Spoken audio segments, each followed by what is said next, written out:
Hello everyone, welcome to Rob's Rogues, and as you can see here we have Power Girl, and this is from Wave 10 and Figure 4 from the DC Universe Classics Wave. Now normally I only buy Robin and Batman items, just because those are the two characters that I like the most, and their Rogues Gallery. But I do have other favorite superheroes. I currently have Kyle Rayner, Green Lantern, and a Green Arrow, and an Aquaman from this line, from the DC Universe line. Power Girl was somebody I always kind of liked, and maybe it's a 13-year-old boy, maybe because of the chest there. But all kidding aside, I always kind of liked the Power Girl, probably more so than the Supergirl. Depending on her origin, I think it's changed a couple times. We'll read the origin back here. I know they were saying that it was Superman's niece, and then it was somebody else. I don't even know in the DC New 52 if she is even around anymore. But I always kind of liked her. I don't know, for whatever reason. As far as a female character, I thought she was cool. But the other reason I picked up Power Girl is she was $7. Discounted. A lot of the DC Universe Classic figures that were kind of peg warmers, if you will, or they just didn't sell for whatever reason, especially in Walmarts, they've really started knocking down the prices, even for the 2-pack figures.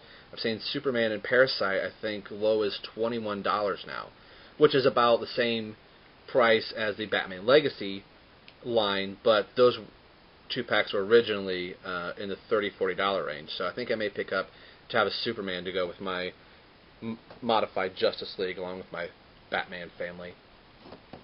But there's the front part of the package. You can kind of see the other figures in the wave around here. We have Joker down here at the bottom. It's kind of to see some of the other ones.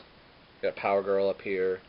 But we'll take a look at the back of the package. As you can see, the collect and connect piece that we get will be the left leg of Imperial X.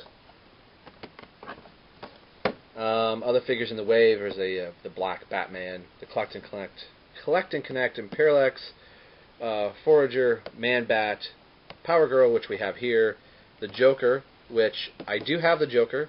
Got him not in this line, but in the All-Star edition. Beast Boy, and Robot Man. The quick write-up on Power Girl here. Believed to be the granddaughter of ancient Atlantean mage Orion, if I'm saying that right, Kara was sent thousands of years into the future to spare her from Orion's evil half-brother Garin. Boy, I'm probably butchering all these names here. Apologize. Garin Darth. Karen emerged from a time-spinning life pod and was taken under the wing of Superman, who introduced her to the Justice Society of America, a team that helped Kara to master her own magical created superpowers and adopt the guise of heroine Power Girl. Like I said, I think around the Crisis time they changed Power Girl's origin to be Superman's cousin from like a different realm, that she also escaped Krypton, but was able to, but her capsule took a lot longer to get to Earth. So I'm not sure how her origin is now, but that's the origin. It's here, and me butchering all the names, so I apologize. Please don't blast me too hard for that. Statistics: first appearance, All-Star Comics, number 35, 1976. And I remember, I think I even have a comic of her from 77, or maybe even 76, somewhere, very early on. I think that's, as a kid, me being born in 77, as I got older, I think I had just gotten comics from some uncles and stuff, and I know she was in one of the issues. So, real name Kara Starr. I probably butchered it up here. Anyway, Karen Starr, occupation hero, software designer, a basis of operations New York City, special abilities: super strength, super speed, high. 9 invulnerability, and flight. Boy, reading is not your strong point, so we're going to get Supergirl Supergirl. Jeez, Rob. Power Girl out of her package. And maybe I'll just mime the rest of this review. So, stay tuned. We'll be right back. And here's Power Girl out of her package. I really like the figure. I've always, like I said, always kind of liked Power Girl. As much as I will raise the camera here just a little bit, as much I've always liked Power Girl, seeing how that I normally only buy Robin and Batman items, just because if I'd buy every single one, I'd be broke really fast, and my wife would be kicking me out of the house. So that's what I've always just kind of done, other than pick up some of my other favorite heroes. So I have a lot of pieces of other Collected Connect figures that I really have no intention of picking up a line. Now this is, I believe, from Wave 10. It's going to be very hard to find them for $15.99 or $7, like Power Girl is here. So I think I'm going to be eBaying a lot of these leftover pieces and just hopefully picking up something else.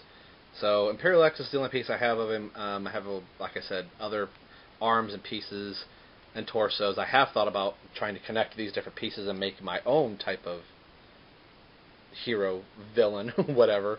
But, oh well. So there's that. We'll take a look at Power Girl here.